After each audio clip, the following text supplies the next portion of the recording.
Okay, so we're here with Nick following our 4-1 defeat this afternoon to Stevenage. Bit of a bad day at the office, Nick. Sum it up for us. Well, I mean, for me, sometimes you notice, don't you, when you're with people that sometimes you get a feeling that they're maybe not necessarily in tune together a little bit. And I noticed that before the game. That's something that we need to be able to understand in ourselves in terms of our preparedness in our minds before we go out and play, if you like. So for me, in the first half, we played, if you like, too many touches at times when we didn't need to. Some of the passes weren't connecting with the intended recipients, if you like. And so we were a bit hit and miss. We needed to be a little bit more focused and a little bit more in tune with what we intended in the play. And I felt we weren't putting a glove on them in terms of our defensive actions, which has meant that we got punished. And we got punished like we should have within that game. So the first half is about regrouping and about finding out what we need to do to be able to improve.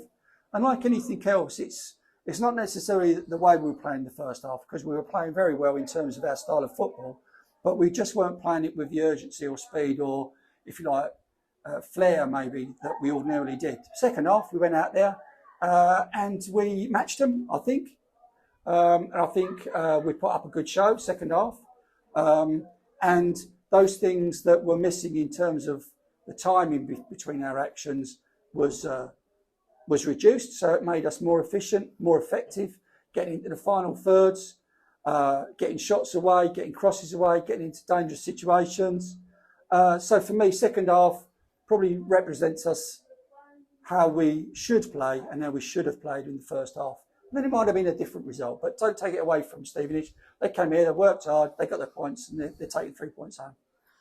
And we had a debut today in Millie Isherwood, also scoring for us.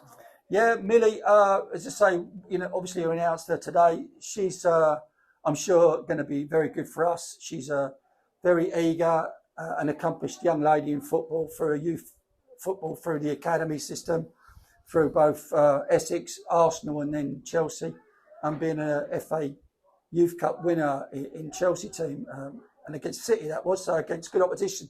So she's a good player, she's got a lot to offer, she's hungry, she worked her absolute socks off in the game, and she's one of those players that's got both for me in terms of abilities on the ball, which she showed in the game, and it was great to see. She'll hold on to the ball, dribble and take players on and release good passes, as well as she'll play lovely little give and goes and combinations. So for me, she's that player that a few years under her belt playing at this level and the level above, I'm sure she'll do very well as an adult. So next week we take a break from league and we're in FA Women's Cup action against same opposition today? Yes, same time, same place, so to speak, same opposition here.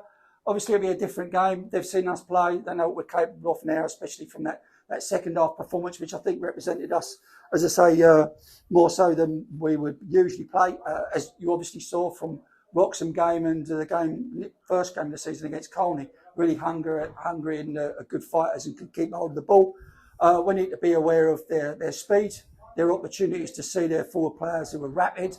And to be fair, they had 3 shots on target that resulted in 3 goals, and they were good goals, and they opened us up that we should have reacted and acted better to prevent them. Well, time to refocus and we go again next week. Absolutely. See you again next week.